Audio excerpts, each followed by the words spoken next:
안녕하세요. 잠신고 1학년 1학기 기말고사 총평을 맡은 강성미 강사입니다. 먼저 분석에 앞서서 제 소개부터 드리자면요.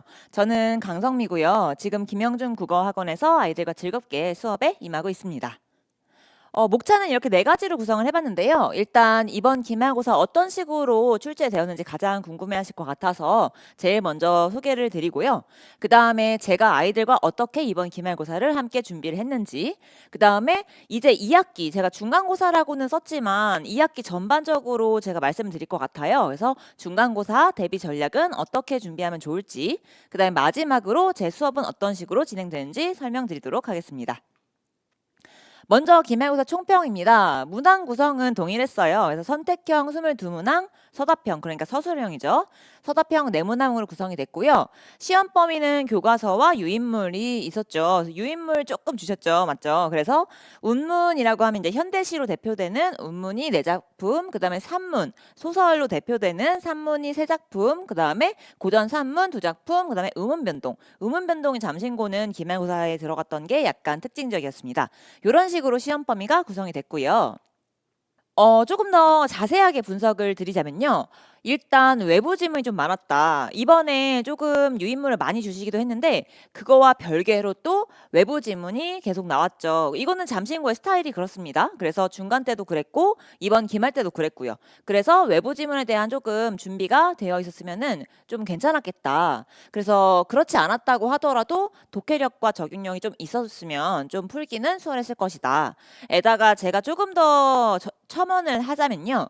이번에 외부 지문이 들어갔지만 이거는 기존에 있었던 그 시험 범위 작품을 확실하게 잡고 있었으면은 그렇게 어렵지 않게 풀 수 있었던 그런 기말고사였다라고 분석을 드릴 수 있을 것 같아요.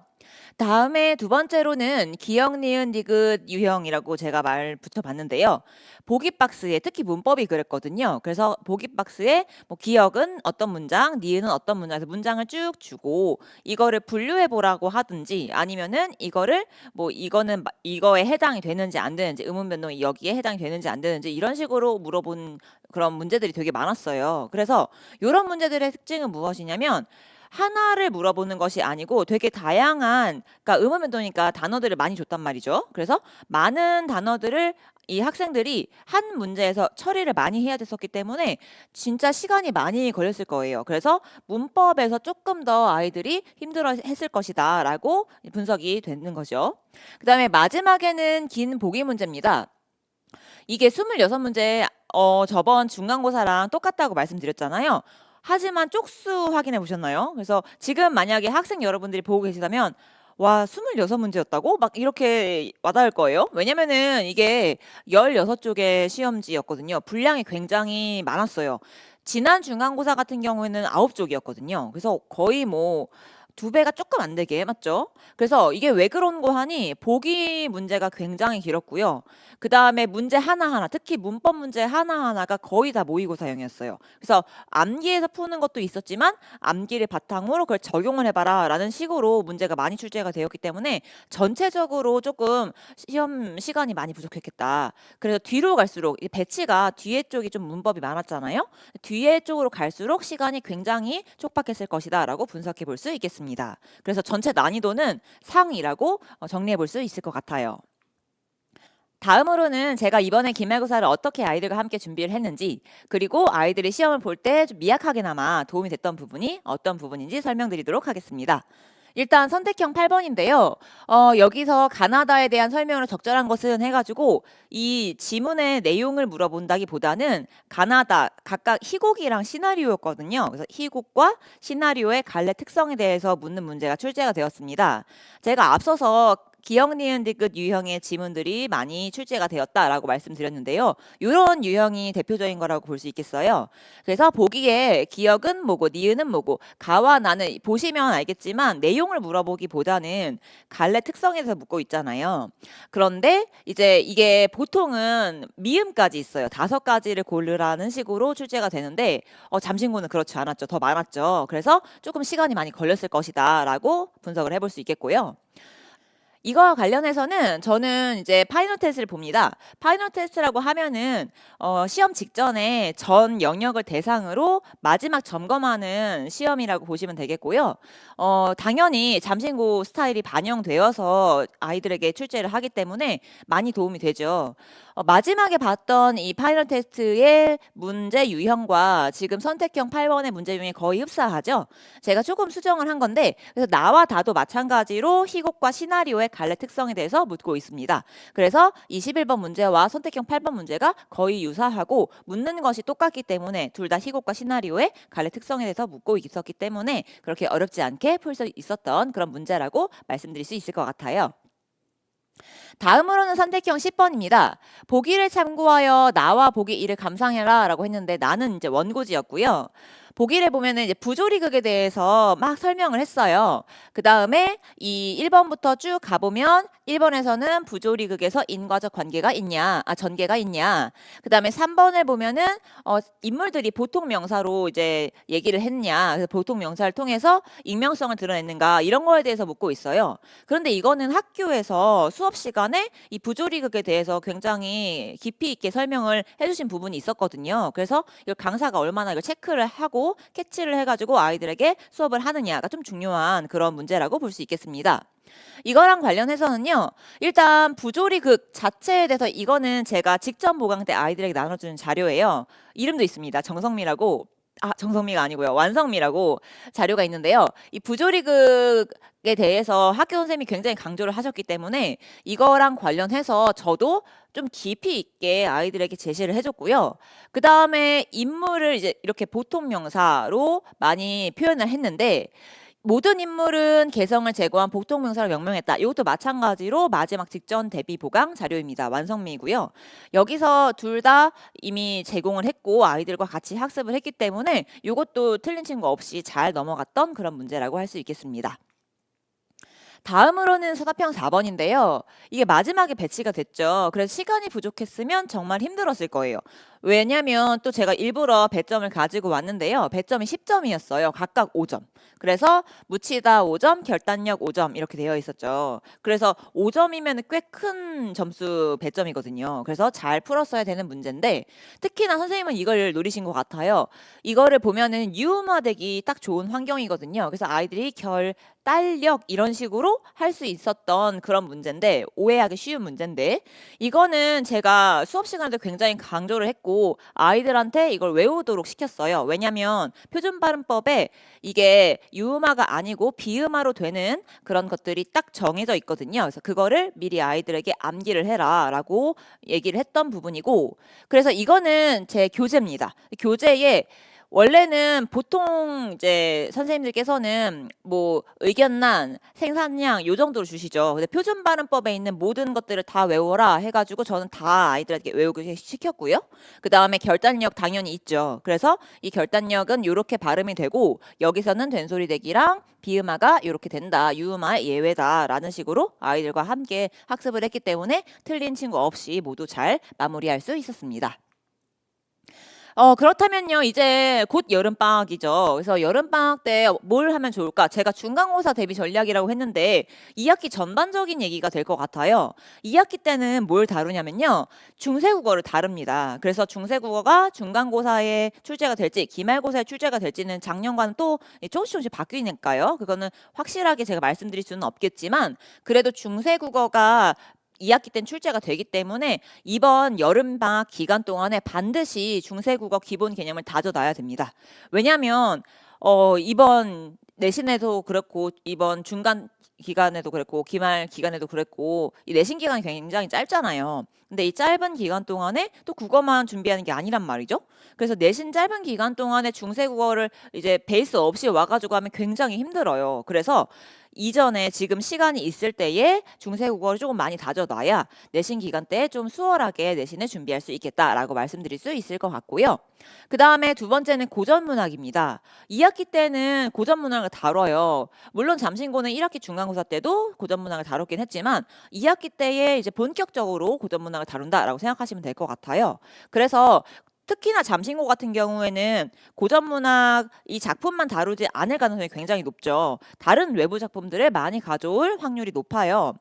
그런데 요 1학년 친구들 같은 경우에는 중학교 때나 1학년 1학기에서는 고전 문학을 이게 본격적으로 다루는 게 많지 않기 때문에 본인이 가지고 있는, 그러니까 학생들이 가지고 있는 고전 문학 그 베이스가 별로 없단 말이죠. 그래서 데이터가 많지 않기 때문에 그거에 대해서 이번 시간에 많이 자기가 알고 있는 고전 문학 작품 수를 늘려놔야 돼요. 늘려놔야 이번에 중간고사 혹은 기말고사 때 고전 문학이 나와도, 외부 작품이 나와도 수월하게 풀 수 있는 그런 힘이 생기는 거거든요. 그래서 이번에 고전 문학을 조금 중심적으로 공부를 하셔라라고 말씀드릴 수 있을 것 같아요.